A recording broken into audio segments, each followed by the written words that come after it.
Assalamualaikum warahmatullahi wabarakatuh. Bismillahirrahmanirrahim. Alhamdulillahilladzi mala'a quluba awliyaihi bimahabbatihi wa ikhtassa arwahahum bisyuhudi 'azamatihi wa hayya asrarahum li hamli a'ba'i ma'rifatihi. Faqulubuhum fi rawdati jannati ma'rifati yuhbarun wa arwahum fi riyadi malakutihi yantazihun wa asraruhum fi bihari jabarutihi yusabbihun. Allahumma salli ala sayyidina Muhammadin abdika wa nabiyyika wa rasulika nabil ummi wa ala alihi wa sahbihi wa sallim tasliman biqadri azamati dhatika fi kulli waqtin wahin. Amma ba'd. Kita lanjutkan ini hubungan tajallinya Allah, ya. Apa yang dimaksud dengan tajalli, tampilnya Allah itu yang bagaimana sebenarnya? Kita selama ini mengenal sejumlah istilah takhalli, tahalli, tajalli. Ya. Nah, tajalli ini artinya persepsi kita tentang tajalli itu seperti apa. Maka Ibnu Athaillah mengatakan, qala al-muallif rahimallahu ta'ala wa nafa'ana bi ulumihi wa amaddana bi barakatihi fid dharain amin. Laula dhaharat sifatuhu itmahallat mukawwanatuhu laula zuhuruhu fil mukawwanat ma waqa 'alaiha wujudu absarin adharu kulla syai'in li annahu al-batin wa tawa wujuda kulla syai'in li annahu adh-dhahir. Laula dhaharat sifatuhu itmahallat mukawwanatuhu.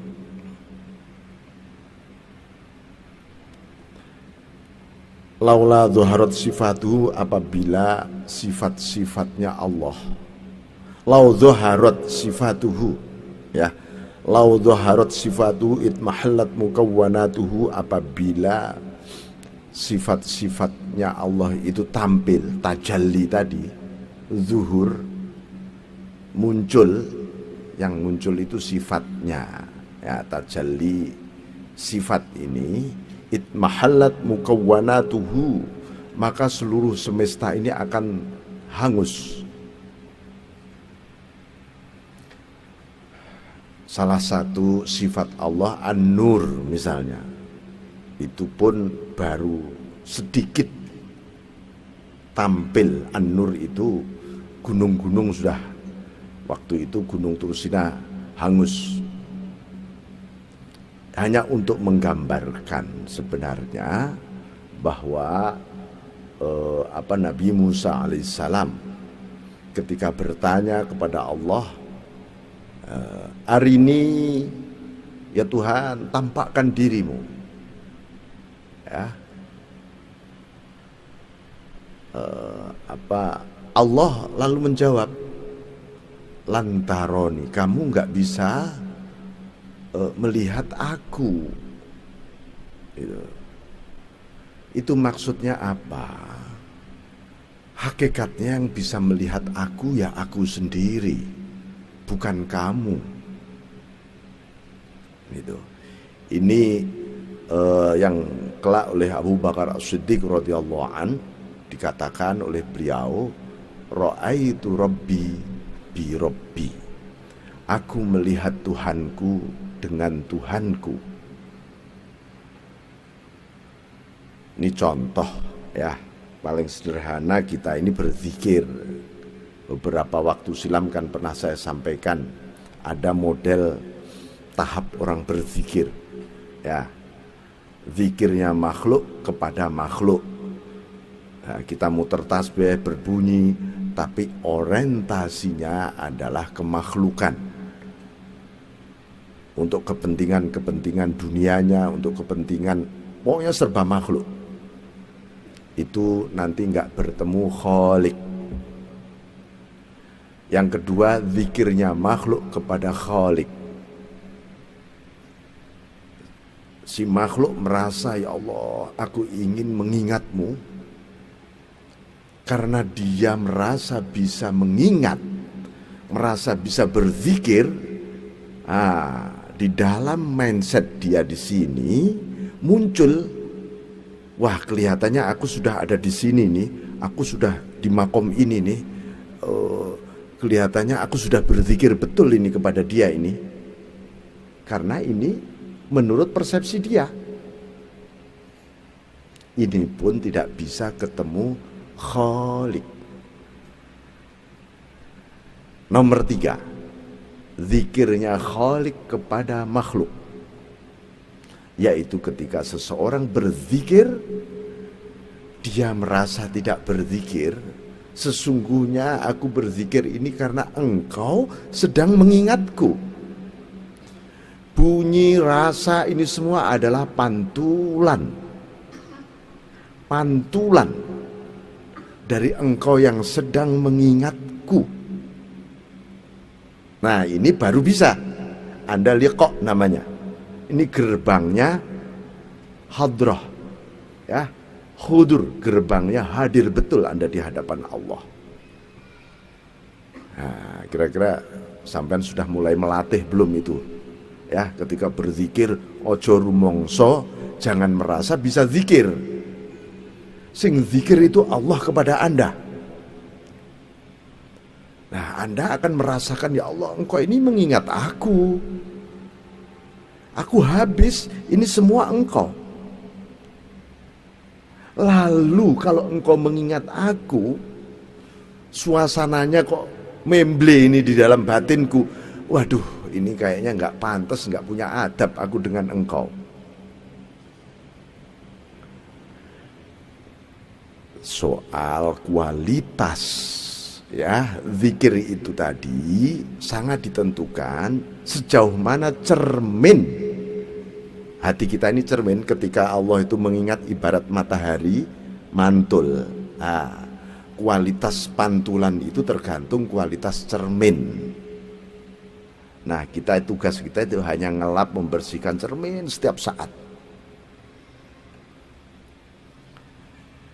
Ya, kira-kira kalau kita sudah memiliki persepsi seperti itu, tapi kok rasanya aku masih buram ini hatiku, ya memang cerminnya belum dibersihkan ketika berzikir. Maka di dalam berzikir itu senantiasa ada istighfar itu. Supaya apa? Supaya ada cleaning di sini, ya. Begitu juga ketika sifatnya Allah itu tampil, maka sebenarnya sang cermin tadi tidak akan pernah mampu mengaku mampu memiliki sinar. Ya, ini cermin dipantuli cahaya, lalu si cermin tiba-tiba mengaku, itu sinarku loh. Kan mustahil itu sebenarnya. Wong itu sinar dari lampu. Begitu juga ketika kita bisa berzikir, beribadah, berbuat baik, semuanya al-ihsan minallah. Seluruh kebajikan itu dari Allah semua. Tidak pernah ada yang dari diri kita. Jadi kalau ada orang mengaku-aku kebajikan itu dariku loh, prestasiku selama ini, itu sama dengan sedang di luar area ilahiyah sebenarnya orang itu, ya, ibaratnya seperti itu.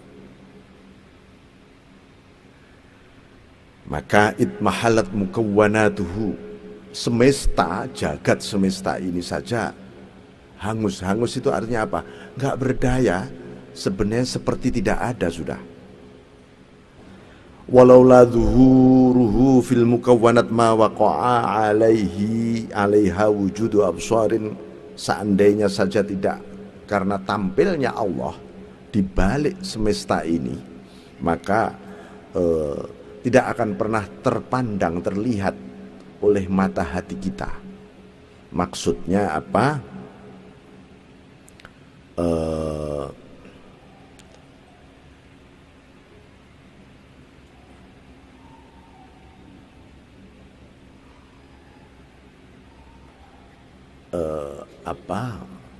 ini semua kita mengenal mata hati ini kalau memandang itu ya semua dengan kebenarannya.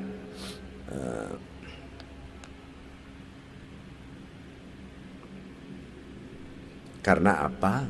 Karena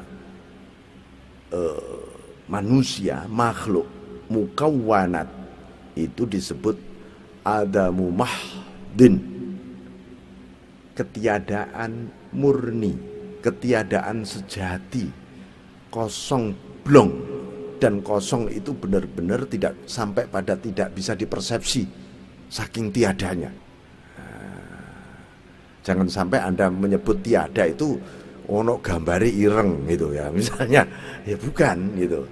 Itu masih ada namanya. Itu namanya masih ada, belum ada sejati. Adamul mahad, yaitu ketiadaan murni, ketiadaan universal. Yang disebut dalam istilah lain fanaul fana, fananya fana. Kalau fana itu menyadari ketiadaan semuanya. Kalau fanaul fana, dia sendiri, orang itu sendiri merasa sudah tidak bisa memiliki kesadaran itu tadi. Jadi total namanya, ketiadaan total. Jadi di depan kan disebutkan ya ajaban kaifa yadharul wujud fil adam. Sungguh sangat mengherankan bagaimana ada kok ada di dalam tiada. Kan itu mustahil. Ada diletakkan dalam tiada, itu pasti mustahil. Ya. Kalau ada bisa diposisikan dalam tidak ada, berarti tidak ada itu tadi ada namanya. Jadi ini am kaifa yathbutul hadits ma'aman lahu wasful qidam, bagaimana sesuatu yang baru bisa bersejajar ya, berpadu dengan yang memiliki sifat qidam, sifat maha dahulu, itu juga mustahil. Jadi sifat hawadits, sifat baru kok bisa bersanding dengan sifat qidam, kok betul-betul bisa, itu artinya sifat qidam ya nggak ada, ya pasti hawadits, pasti baru. Nah kalau itu terjadi, sesuatu yang mustahil, wong qidam kok menjadi tidak ada. Ini menggambarkan ya bahwa sebuah kesadaran akan hadirnya sifat-sifat Allah itu yang disebut tajalli, sifat tadi, zuhurus sifat, itu adalah kesadaran kita. Ya. Jadi sifat itu apa ya? Sifat itu adalah manifestasinya asma, nama. Allah memiliki asma, kita juga punya nama. Semua orang, semua benda punya nama. Nama itu adalah awal ilmu pengetahuan, itu namanya nama. Simbol. Nah, maka Allah yang pertama kali diajarkan kepada Nabi Adam tentang ilmu pengetahuan, wa'allama, mengajari ilmu. Wa'allama Adamal asma'a. Nah, yang diajarkan asma-asma dulu. Karena asma itu awalul ilmi. Kita mengenal apapun pertama kali pasti namanya dulu. Di dalam nama itu ada sifat. Di dalam sifat itu ada zat. Nah, begitu. Baru di level sifat saja, seluruh ciptaan Allah itu musnah kalau itu tampil. Jadi musnah itu dalam arti begini. Dalam arti orang yang fana fis sifat ketika melihat botol ini dan isinya ini, ya dia tidak lagi menyebut ini botol dan tidak lagi menyebut ini air. Itu orang sedang fana fis sifat. Dia lihat, silahkan minum mas gitu. Mana itu? Ini. Loh, Allah dia bilang gitu. Loh ini air, enggak Allah ini. Itu orang yang fana. Karena itu jangan memfanakan diri. Ya, ntar malam saya tak mau memfanakan diri saya. Wah, tidak boleh. Ya, fana itu sebuah kesadaran dari Allah sendiri. Ya kita hanya menyiapkan istiadat dengan pengetahuan kita, renungan kita, bagaimana situasi fana yang diberikan oleh Allah, terserah Allah. Ya. Adharo kulla syai'in li'annahul batin. Allah tampil ya pada segala sesuatu. Karena apa? Segala sesuatu itu kalau tanpa Allah, sesuatu itu pasti tidak pernah ada.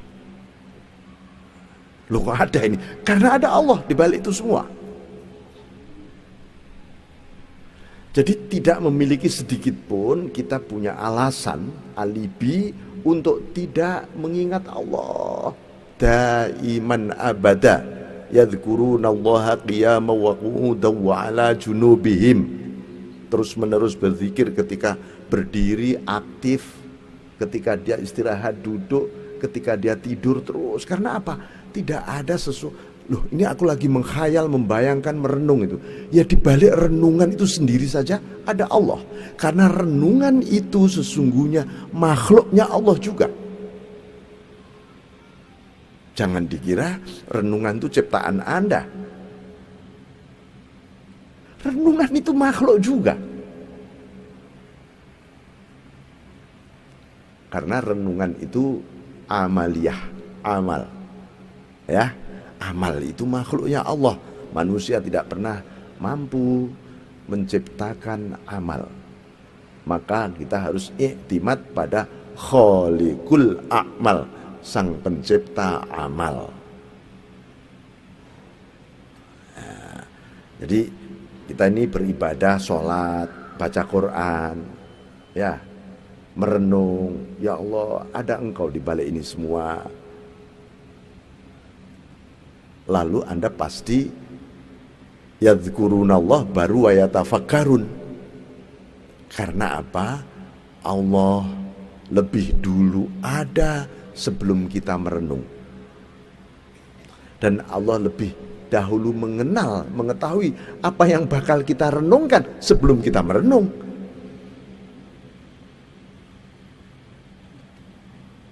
Maka merenunglah sambil berzikir di sini. Kalau tidak apa? Pasti yang terjadi imajinasi rawan untuk berimajinasi kita nanti. Li'annahul batin. Allah itu maha batin. Al-awwal wal akhiru wadh-dhahiru wal batinu. Allah maha zahir. Bagaimana ya? Allah kok disebut maha jelas?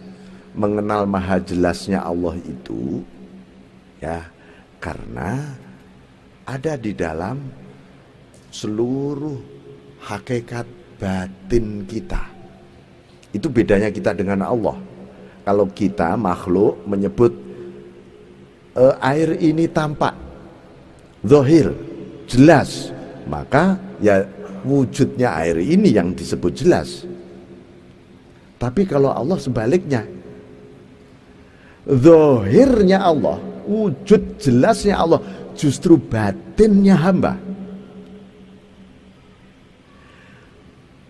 Ya, adharu kulla syai'in li'annahu al-batin.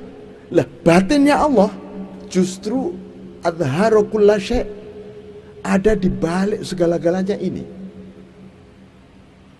Itu sifat maha batinnya Allah. Artinya zahirnya makhlukot hamba, ini malah batinnya Allah, bukan zahirnya Allah malahan. Ya, jangan nanti kalau disebut wah itu Allah lagi muncul dalam bentuk gunung. Nah, namanya mengikuti aliran pantaisme. Hulul namanya. Hulul itu menempati. Allah lagi menempati gunung itu. Ada lagi nanti ujung-ujungnya ada reinkarnasi. Wah itu reinkarnasinya mbahnya dulu itu. Enggak ada itu. Yang ada adalah yaitu tadi bahwa di balik ini semua, artinya sebelum semua ini ada, sudah ada Allah itu. Sudah ada. Watawiyah atau watawa wujuda kullasyai'in, Allah melipat segala yang ada ini li'annahu adz-dzahir. Karena Allah Maha Dzahir. Begitu Anda menyadari Maha Dzahirnya Allah secara nyata betul, segala-galanya hilang tiba-tiba. Pokoknya nggak ada. Jadi ada pertanyaan kalau di dunia jurnalistik, ya, dunia wartawan tuh ada yang sangat populer dengan 5W1H.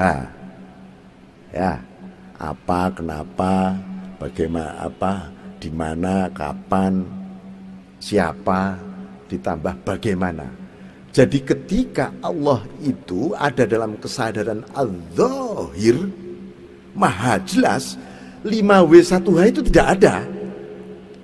Ya, 5W1H itu tidak ada. Kenapa? Karena 5W1H itu karakter makhluk. Karakter makhluk. Jadi nggak ada, sudah selesai. Li'annahu adz-dzahir, karena Allah maha nyata. Maha nyata. Jadi sifat zahirnya Allah itu tidak menghilangkan sifat batinnya. Sifat batinnya Allah juga tidak menghilangkan sifat zahirnya ketika bertajalli. Karena itu, lah ini diberi kiat kita itu, kiat. Gimana ya kalau sudah begitu, ibarat ini sebuah gumpalan bahan baku. Ini kan harus dicetak ini bahan baku ini supaya bermanfaat bagi publik, bagi orang banyak. Bahan baku adz-dzahir wal batin ini, lalu bagaimana ini aplikasinya sehari-hari untuk kita? Bismillahirrahmanirrahim. Beliau melanjutkan, abahalaka an tanzura ma fil mukawwanat wa ma udhina laka an taqifa ma'a dzawatil mukawwanat. Qul induru madza fis samawat wa lam yakul unzurus samawat fatahalaka babal ifham wa lam yakul unzurus samawat li'alla yadullaka ala wujudil ajram. Allah memperkenankan dirimu untuk memandang. Nah ini, memandang. Kita ini sebagai bagian dari mukawwanat, makhlukat. Ya, posisi kita di tengah-tengah makhluknya Tuhan, semesta raya ini. Lalu bagaimana ini? Allah memperkenankan dirimu untuk memandang madza fil mukawwanat, apa yang tersembunyi di balik ciptaan. Ya, pandanglah yang tersembunyi di balik ciptaan. Dan Allah tidak mengizinkan Anda untuk berhenti pada wujud ciptaan. Nah ini penting. Manusia ini terjebak oleh materialisme, aliran materialis yang dulu dikembangkan sejak zaman Yunani kuno oleh para filosof, dan sebelumnya sudah ada juga sejak zaman Firaun, sejak zaman sudah ada, tapi menjadi sistematis ilmiah ketika zaman Yunani kuno muncul aliran materialisme. Aliran materialisme itu satu aliran yang melihat wujud nyata ini sebagai sesuatu yang final, kebenaran final. Ya. Jadi Tuhan tidak ada. Karena Tuhan tidak tampak, itu bagi kaum materialis. Begitu juga kalau kita terjebak di sana, maka itu yang disebut sebuah wa gharatkumul hayatud dunya. Kita mulai terkena tipu daya oleh kehidupan dunia ini karena apa? Karena kita terjebak pada wujud nyata bendanya.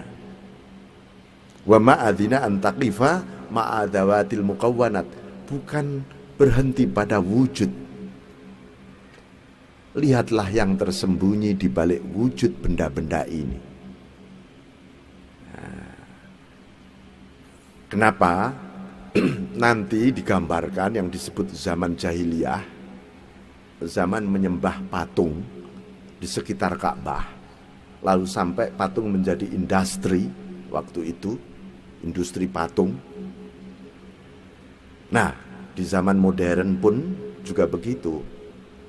Ketika manusia modern yang sama, dulu yang disebut Tuhan itu harus diwujudkan dalam patung. Itu orang-orang jahiliyah. Kenapa? Karena yakifun ma'adzawatil ajram, ma'adzawatil muqawwanat. Mereka hanya terpaku pada wujud nyata benda. Ya kalau begitu Tuhan itu ya benda gitu, kan begitu. Tuhan itu membenda, kata dia begitu. Lalu gimana ya? Kita bikin saja patung. Nah, sekarang yang disebut benda menjadi sangat-sangat dengan berbagai peradaban yang berkembang. Muncul yang namanya aliran materialisme modern yang membangun industri benda sebagai berhala baru untuk peradaban.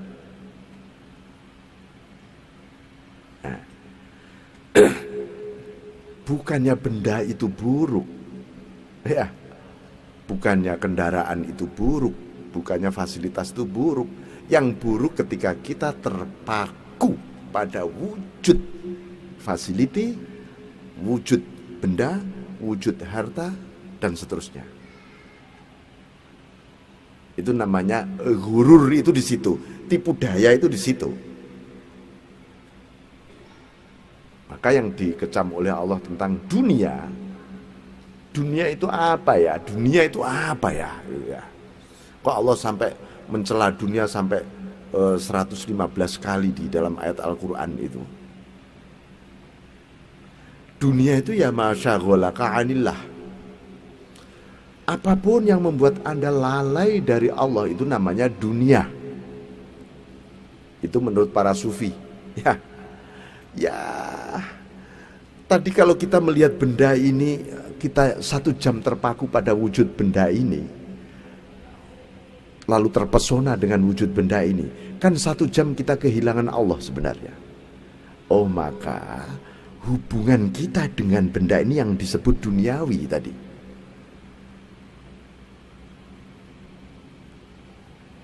Tetapi kalau Anda mulai menyadari, ya Allah, ada Engkau di balik air ini,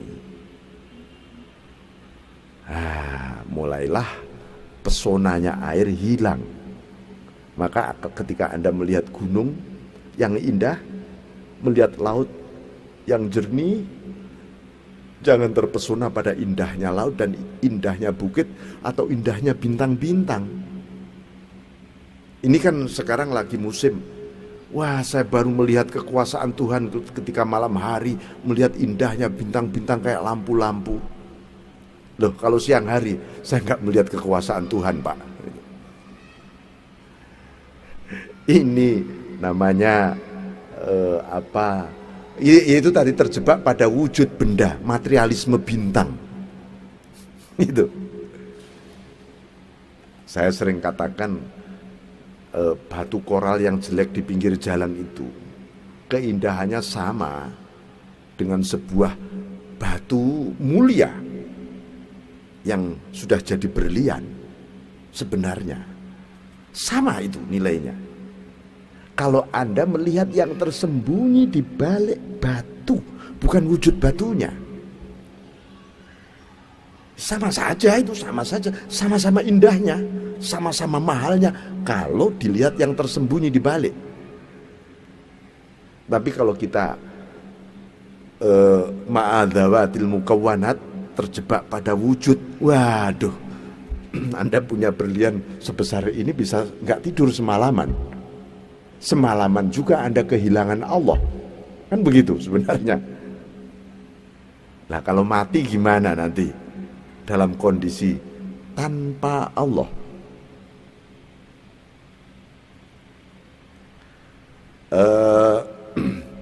Makanya kulin dzuru madza fis samawat di Al-Qur'an. Kul, katakan Muhammad, unzuru, lihatlah, madza fis samawat, apa yang ada di balik langit.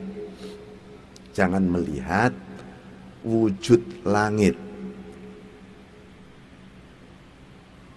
Begitu juga jangan melihat wujud bumi.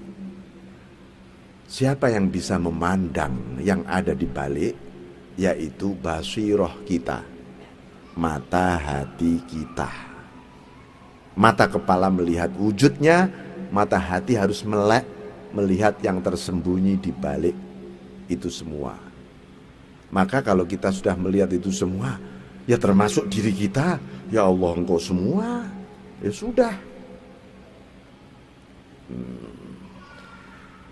Walam yakul unzurus samawat, Allah tidak pernah berfirman lihatlah langit, lihatlah bumi, tidak pernah. Selalu lihatlah yang tersembunyi di balik. Fatahalaka babal ifham, Anda berarti sedang dibuka, difutuh pintu-pintu pemahaman. Walam yakul unzurus samawat li alla yadullaka ala wujudil ajram. Kenapa Allah tidak berfirman lihatlah langit, lihatlah bumi, supaya kita tidak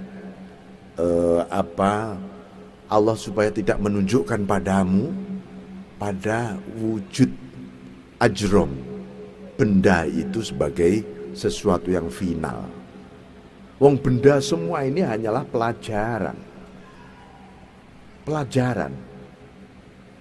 Gitu. Sampean dikasih pelajaran 4 tambah 4 sama dengan 8 gitu ya. Itu kan namanya pelajaran tentang angka. Loh, seharian sampean lihat angka 4 saja, sama plusnya sampean lihat saja. Lah, ini kan gila kita sebenarnya.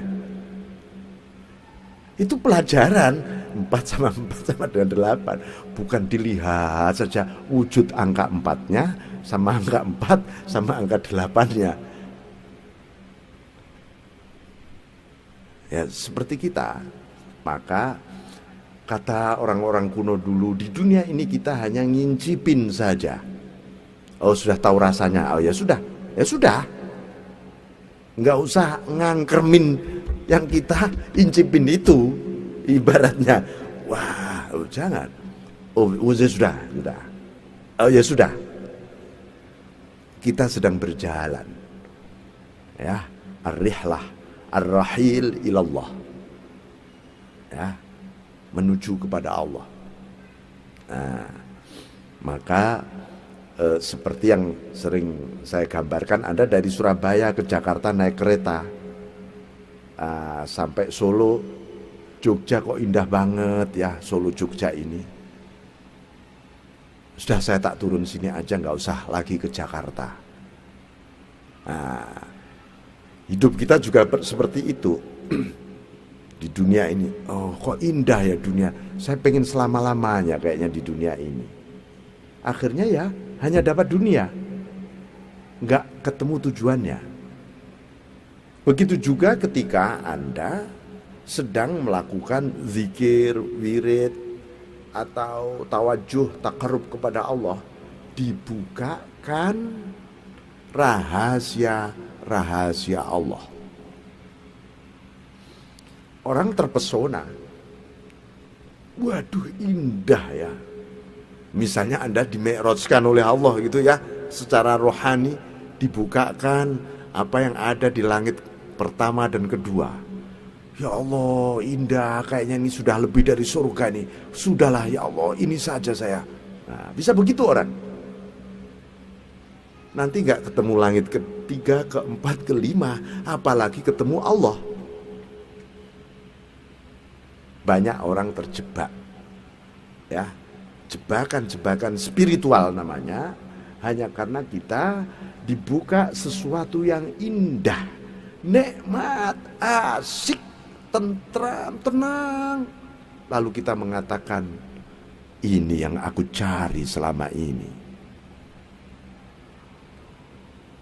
Padahal masih di depan sana yang kita cari, ibaratnya begitu, yaitu Allah. Maka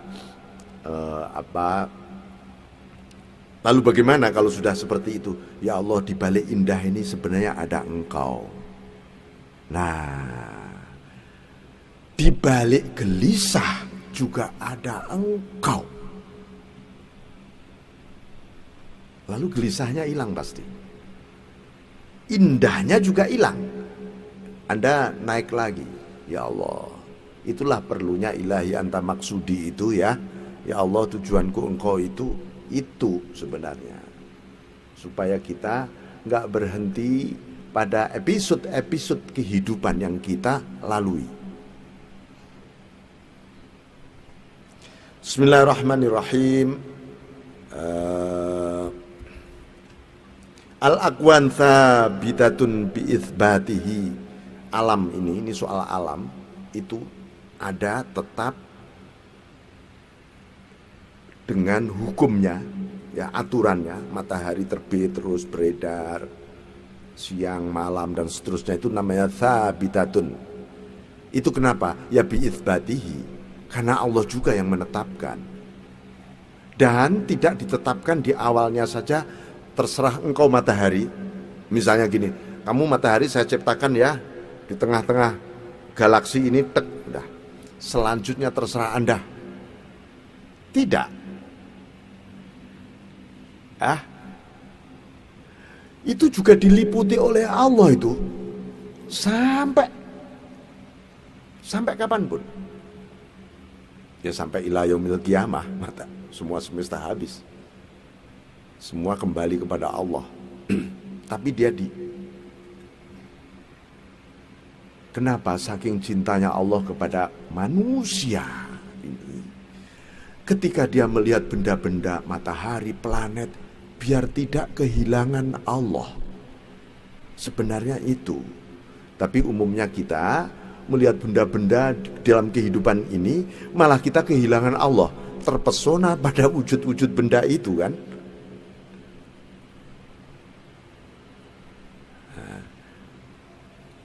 Wah, kalau begitu saya nggak semangat kerja, Pak. Oh, bukan. Justru Anda akan memulai bekerja bersama Allah.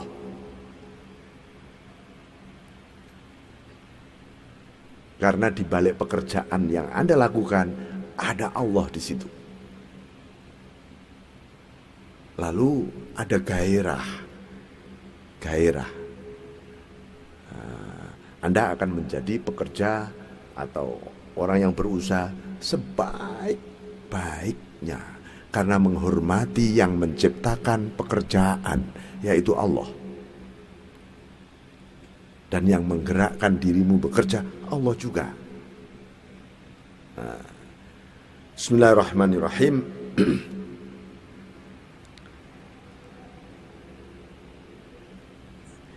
Wa mamhuwatun bi ahadiyati dzatih. Dan seluruh semesta ini hangus manakala yang tampil adalah ahadiyatuz zat. Ahadiyatuz zat itu adalah zatnya yang maha tunggal. Ini namanya esensi dari ahad. Qul wallahu ahad.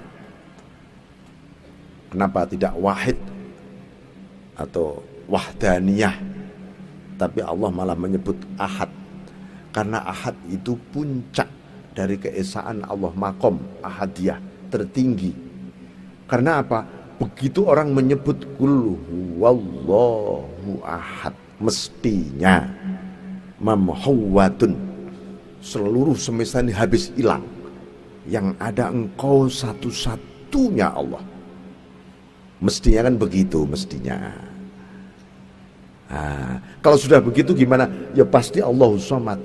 Ya kalau begitu karena engkau satu-satunya dan engkau yang maha segalanya dan engkau satu dalam segalanya, maka Allahus Samad, tidak ada tempat bergantung kecuali engkau. Allah tempat bergantung. Terus ya, karena dia, ada dia. Ya ini kalau disimpulkan, kata Syekh Zarruq, wal qaulul fasl fi dzalika annahu la budda minal asbab wujudan wa minal ghaibah anha syuhudan fa athbataha min haitsu athbataha bi hikmatih wala tastanidu ilaiha li'ilmik. Jadi begini, jadi gimana ini? Hidup ini kan ada sebab akibat ini. Ini air tadi asalnya dari mana, ada sebab akibat. Ya, sampai di sini ada sebab akibat.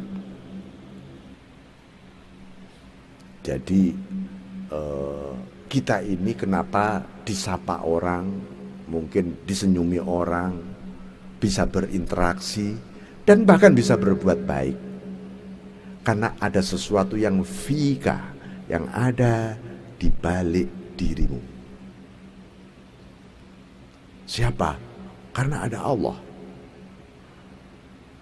Maka fakun anta dzaman li nafsika lima ta'lamuhu minha. Jadi sudah seyogyanya kita itu mencela diri kita, ya Allah, tanpa engkau Allah, sebenarnya aku nggak lebih dari seonggok kotoran yang terbang saja, nggak berharga sama sekali. Karena itu yang berhak dipuji yang engkau, bukan aku. Kalau aku apa? Aku ini hanya kegelapan, kebusukan, kotoran.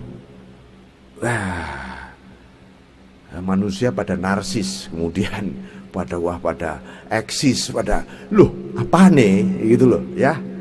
Kalau ngerti siapa dirinya, astagfirullahaladzim, terus manusia nggak berhenti istighfar. Ya. Makanya al mukminu idza mudiha istahya minallahi ayuthna alaih biwasfin la yashhaduhu min nafsi. Orang yang beriman itu malu kepada Allah kalau ketika dipuji. Itu umumnya orang beriman yang pada dasarnya orang beriman umum ya. Itu karena apa? Karena seseorang yang memuji itu nggak ngerti apa sesungguhnya yang ada di balik sini. Dia taunya kan tampilan-tampilanku selama ini. Dia nggak ngerti siapa yang bersembunyi di sini dan siapa diriku sebenarnya. Dia malu. Kalau kita punya iman, malu pada Allah. Nah, maka ajhalun nas man taraka yaqina ma indahu lidhanni ma indan nas. Orang yang paling bodoh adalah orang yang membiarkan ya cara pandang keyakinannya, yakinnya itu menurut asumsi publik. Orang sekampung mengatakan Anda orang baik, wah baik dong berarti aku. Wah bodoh kita. Itu. Ya. Jangan sampai kita melihat diri kita yang kita yakini tentang diri kita ini menurut apa kata orang. Wah itu bisa nggak beres hidup kita. Itu bisa ngeleyang hidup kita ini. Ya. Karena apa? Ya hidup ini kan plastis. Kayak plastik saja, kayak bungkus saja sebenarnya. Maka kita, orang yang sudah begitu nanti hidupnya nggak pernah menginjak tanah, kata orang. Apa? Karena dia selalu diribetkan oleh apa ya kata tetangga, apa kata masyarakat, apa kata publik, apa kata bangsa ini kepada aku. Wah begitu terus hidupnya. Itu kan gak tentram hidupnya.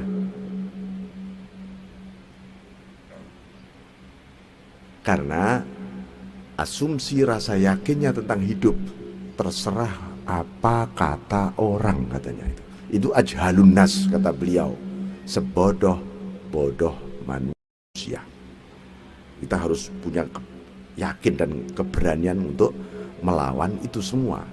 Itu. Karena itu idza atlaqat sana 'alaika walastabi'alin fathni 'alaihi bima huwa ahluh. Kalau ada pujian yang diucapkan kepadamu dan engkau menyadari bahwa Anda memang tidak layak untuk dipuji, maka pujilah yang layak, yang berhak dipuji. Yang berhak dipuji ya alhamdulillah. Segala puji itu Allah. Karena dia yang berhak punya ahlul hamd. Ahli pujian itu ya Gusti Allah yang berhak dipuji itu. Karena itu Sayyidina Ali pernah berdoa, Allahumma ja'alni khairam mimma yadhunnun, ya Allah, jadikanlah kebajikan asumsi-asumsi orang itu kepadaku.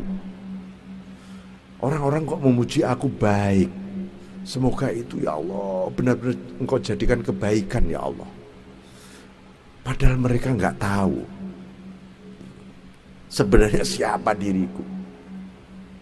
Sayyidina Ali, wala tu'akhidna bima yaqulun, janganlah engkau siksa gara-gara ucapan mereka. Sebuah ucapan bisa menimbulkan siksaan. Pujian itu bisa menimbulkan siksaan. Loh kok bisa ya? Bener loh ini. Ketika kita dipuji, wah sampean ganteng mas gitu ya misalnya, wah tiba-tiba kita ini takjub pada diri sendiri. Nah, takjub pada diri sendiri itulah yang disebut siksaan. Allah sedang menyiksa kita di dunia ini dengan apa? Dengan rasa takjub tadi.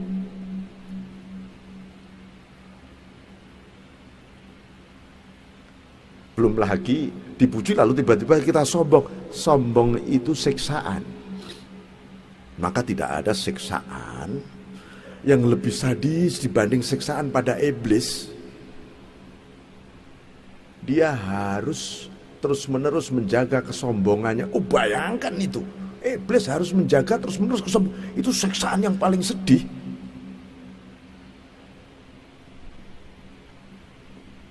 Dan harus membuat orang lain pada sombong, pada tersesat. Oh itu siksaan benar bagi. Padahal dia dulu minal muqarrabin. Ya, minal muqarrabin dia ini. Jadi ya tapi seperti itu. Waghfir lana ma la ya'lamun, ampuni Allah atas ketidaktahuan mereka tentang diriku. Ampuni Allah. Jadi gampang ya Bapak Ibu sekalian, kalau kita itu sedang dipuji oleh banyak orang, kok kita itu seneng lalu kira-kira kepala kita mulai sak komputer gitu gedenya ya. Wah cepet-cepet, ya Allah jangan engkau siksa aku ya Allah dengan ini. Itu siksaan itu. Tetapi berbeda lah ini.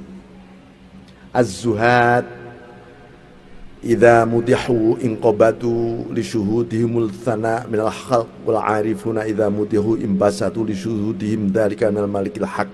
Ahli zuhud, orang zuhud ketika dipuji dia mingkus, maksud gitu. Sepertinya dia terpenjara ketika dipuji. Tapi para arifun, wasilun ketika dipuji ya dia gembira bukan main. Kenapa? Karena dia tidak pernah melihat pujian itu dari makhluk. Apa saja dari Allah. Dan dia tidak besar kepala. Kemudian tidak pernah besar kepala. Bagaimana bisa besar kepala? Wong itu dari Allah.